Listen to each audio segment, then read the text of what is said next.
Penulis cerita, Sultan Diko, karena dikhianati, kubur istri hidup-hidup.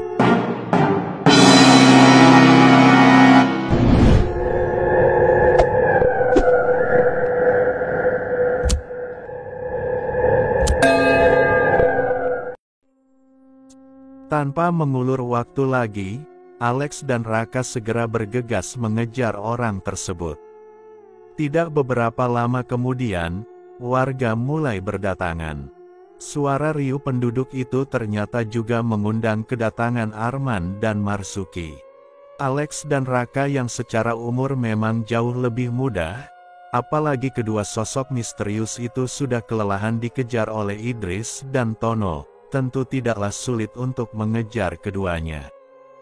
Sampai di sini, Alex dan Raka masih terus saja mengejar keduanya hingga memasuki tumbuhan perdu yang ditumbuhi kayu-kayu kecil. Beruntung makhluk hidup berinti sel mengandung klorofil ini memiliki tinggi masih di bawah pinggang. Dengan langkah cepat ingin segera menyergap keduanya, sehingga rasa perih akibat goresan semak belukar tidak lagi dihiraukan. Alex semakin mendekat hingga hampir saja menggapai satu di antara keduanya. Sementara itu Idris dan beberapa warga lainnya masih berada di belakang. Mimik muka geram penuh amarah seolah memancarkan aura pembunuhan. Masyarakat yang memang sudah kesal dengan ulah semacam ini, beramai-ramai ikut memburu dengan rona wajah mengerikan. Jika sampai kedua orang itu bisa ditangkap, bukan tidak mungkin mereka akan menjadi korban amukan massa. Bro, hantaman keras kaki Alex mengenai punggung salah satu sosok misterius itu, hingga membuatnya tersungkur ke tanah. Dengan sigap Raka menindih tubuh orang tersebut, agar tidak bisa kabur. Perbuatan ini bertujuan untuk menunggu kedatangan Idris dan rombongan. Sementara itu Alex masih tidak henti-hentinya terus memburu yang satunya lagi. Melihat Raka sedang bergelut mencekal musuh, Idris yang sudah tiba segera bergegas membantu mengamankan orang tersebut. Kekesalan akibat dipermainkan oleh sosok misterius ini, membuat Tono dan Idris menghantamkan pukulan demi pukulan ke wajah dan perutnya. "Tunggu!" teriak Arman dari kejauhan. Dengan langkah cepat ia segera menghampiri Idris dan Tono yang sedang berbuat kasar kepada orang tersebut. "Kita tidak boleh main hakim sendiri," timpalnya lagi. Terlihat juga Marsuki dan beberapa warga lainnya yang datang secara bersamaan dengannya. Warga yang hadir malam itu, hanya bisa saling bertatapan dengan ekspresi keheranan, karena tidak satupun di antara mereka mengenali sosok ini. Namun tidak banyak waktu untuk mencari tahu tentang siapa, dari mana, dan apa tujuannya, mengingat Alex masih dalam pengejaran satunya lagi hanya seorang diri. Tono dan warga lainnya segera amankan orang ini, sementara kami akan menyusul Alex, ujar Marsuki. Situasi semakin mencekam, sosok yang saat ini sudah tertangkap segera diamankan oleh warga, sementara itu Idris, Arman, Raka dan Marsuki segera menyusul Alex yang sedari tadi sedang mengejar satunya lagi seorang diri. Takut terjadi sesuatu padanya, mereka segera bergegas menyusul. Hampir semua warga kampung Tujuh Tanjung malam itu keluar rumah. Mereka beramai-ramai mengamankan orang tersebut, dan membawanya ke rumah kepala desa. Sementara di sisi lain Alex seolah kebingungan, ia kehilangan jejak. Setelah cukup lama mencari akhirnya ia menemukan lokasi yang terdapat sebuah tebing-tebing tinggi curam, terletak melingkari rumah kecil sederhana. 5 tebing tinggi yang saling terpisah menurut bagiannya, berdiri bagaikan benteng pelindung. Di tengahnya, beribu orang terlelap dalam hangatnya malam, dalam syahdunya suara burung hantu dari puncak tebing. "Di mana ini? Kenapa aku selama ini tidak mengetahui bahwa di desa kami ada lokasi semacam ini?" Alex membatin, Ia bingung karena tempat ini sangat asing baginya. Malam itu sangat gelap, hanya tebaran cahaya rembulan saja yang menjadi satu-satunya penerang, ditambah lagi suasana sangat begitu tenang, seolah bumi tak berpenghuni. Saat sedang di dalam kebingungan memikirkan semuanya, tiba-tiba, dari kejauhan indera penglihatan Alex seolah melihat seorang lelaki melangkah keluar dari antara tebing-tebing itu. Ia menggandeng sejumlah anak panah di belakangnya dan memegang sebuah busur besar.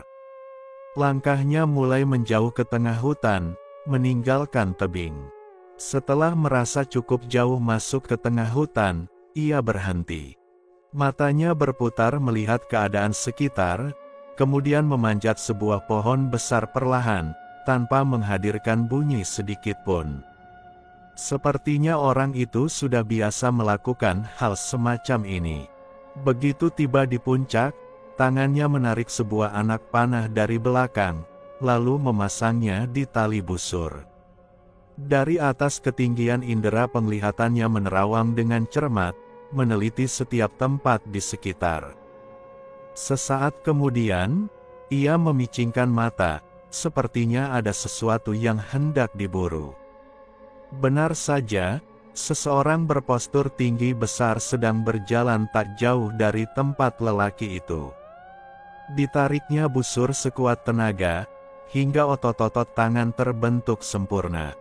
Matanya semakin memicing lebih tajam, rambut panjang terurai sebahu itu melayang-layang diterpa angin malam. Sang pemburu terus saja mengamati sebuah pergerakan di dalam semak belukar yang saat ini menuju ke arahnya. Ia tersenyum bahagia melihat bahwasanya sosok mendekat itu ternyata adalah temannya sendiri. Ia kemudian turun dari atas pohon, dengan sangat hati-hati seperlahan saat ia naik tadi. Begitu kakinya menyentuh tanah, ia tiba-tiba menggeliat, secepat mungkin mencari tempat berlindung. Di balik sebuah batu besar, lelaki itu duduk tegang tanpa suara. Benar saja ternyata si pemburu itu, baru saja menemukan seseorang berjalan tergesa-gesa dengan wajah tertutup sarung yang menjadi topeng. Mendengar suara langkah kaki yang menuju ke arah dirinya, pria itu bersiap untuk melepaskan anak panah. Karena sepengetahuannya, tak ada orang lain yang akan keluar sejauh ini selain dia. Dengan susah payah ia membuat dirinya setenang mungkin. Sedikit demi sedikit ia mengeluarkan kepalanya dari balik batu, mencoba mengintip. Betapa kagetnya tatkala melihat seorang lelaki bertubuh tinggi besar, tengah berjalan sempoyongan diiringi deru napas yang tersengal-sengal. Pakaiannya serba hitam, lengkap dengan kain sarung menutupi wajah seperti topeng ninja. Sang pemburu itu terperangah melihat kedatangan sosok bertopeng ini. Ia kemudian keluar dari persembunyian dan menghampirinya. "Apa yang terjadi padamu?" tanya si pemburu pada sosok bertopeng itu.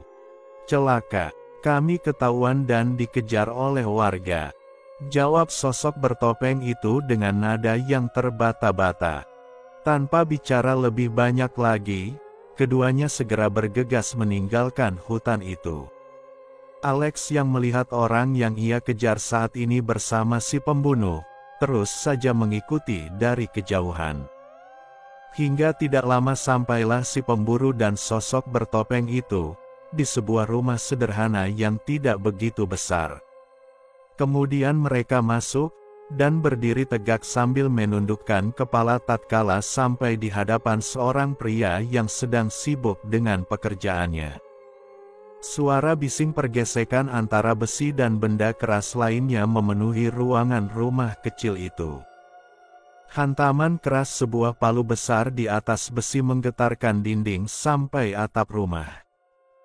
Bunyi gesekan pedang tak hentinya melelahkan telinga. Begitu sebuah besi dipanaskan hingga seluruh permukaannya menjadi bara, ia mengangkatnya perlahan ke atas sebuah bongkahan batu besar menggunakan kaus tangan. Sesaat, ia berbalik mengambil palu besar dari belakang. Dengan berlumuran keringat, si lelaki itu menggenggam bara besi di tangan kiri. Palu besar menghantam bara besi dengan mudahnya, sampai memadat dan membentuk sebuah pedang. Dia melempar palunya kembali ke belakang, lalu merendam pedang baru itu ke dalam air. "Apakah tugas kalian sudah selesai?" Si lelaki pembuat pedang itu bertanya pada sosok yang saat ini berada di hadapannya. Sosok berpakaian serba hitam bertopeng itu tidak langsung menjawab. Seketika itu pula ekspresinya berubah begitu ketakutan, keringat dingin mengucur deras membasahi tubuhnya. Dengan tubuh lelah itu, si pembuat pedang berbaring di atas kursi panjang yang datar, satu-satunya kursi di sana. Lantunan siulan nyaring yang menghimpit angin melalui dua bagian bibirnya, bersenandung menyanyikan sebuah lagu klasik yang begitu indah. Kicauan burung-burung seolah kalah oleh lantunan itu. Melihat tidak mendapatkan jawaban dari sosok bertopeng, ia kemudian berkata, "Joko, kau tentu tahu apa yang harus kamu lakukan," ujar si pembuat pedang. Setelah berisiknya pergesekan besi dengan besi, ia menghibur dirinya dengan siulan itu. Si pemburu yang ternyata bernama Joko itu, melepaskan semua peralatan memanah yang melekat di tubuhnya, kemudian mengambil sebuah rantai sepeda dan menyeretnya sembari menghampiri sosok bertopeng itu. Melihat Joko telah mengambil rantai sepeda, sosok bertopeng ini tahu kalau ia hendak dieksekusi. "Ampuni saya Tuan," ujar sosok bertopeng itu memelas. Tanpa mendengar permohonan ampun itu lagi, Joko segera mencambuk punggungnya dengan rantai tersebut, kemudian melilitkan ke leher hingga sekeratul maut menjemput sosok bertopeng itu. Setelah puas menikmati permainan Joko, kemudian si pembuat pedang itu berbaring di atas papan persegi 4 memanjang tersebut. Sementara Joko menyeret sosok bertopeng yang telah menjadi mayat itu keluar rumah. Begitu matanya mulai terkatup dan hendak terlelap, terdengar suara pintu terbuka diiringi bunyi engsel yang berisik. Ia membuka kembali netranya. Namun, karena tetap nyaman di atas kursi datar itu, membuat matanya terkatup kembali. Karena sudah biasa dengan perlakuan semacam ini, pria pembuat pedang, yang juga seorang pemimpin mengira bahwa itu adalah perbuatan anak buahnya, yang sering masuk tanpa mengetuk pintu terlebih dahulu. "Bagaimana Joko? Apakah kau sudah membuang mayat itu?" tanya si pembuat pedang itu masih dalam keadaan mata tertutup dan terbaring di atas kursi papan itu. Sampai di sini tidak ada jawaban dari Joko, semua hening dan tidak ada pertanda kehadiran sosok lain selain dirinya saja. Perlahan ia membukakan matanya. Benar saja tidak ada seorang pun. Selagi mencari keberadaan si pembuka pintu, tiba-tiba sekitar 5 menit dari suara engsel tersebut, si pembuat pedang terperangah tatkala melihat Joko yang baru kembali dari mengamankan mayat sosok bertopeng tadi. "Apakah tadi kau membuka pintu?" tanya si pembuat pedang itu pada Joko. "Tidak Tuan, aku baru saja kembali dari mengamankan mayat tak berguna itu," jawab Joko dengan kepala tertunduk penuh hormat. Tanpa basa-basi lagi, sosok pembuat pedang yang tak lain adalah pemimpin itu, bangkit dari tempat pembaringannya, mengurungkan niat untuk melepaskan penat di atas kursi papan itu, mengambil sebilah pedang panjang miliknya. Kemudian memberi isyarat pada Joko, bahwasanya saat ini ada orang lain selain mereka berdua. Seolah tak cukup hanya dengan satu rantai saja, kemudian Joko mengambil rantai lainnya.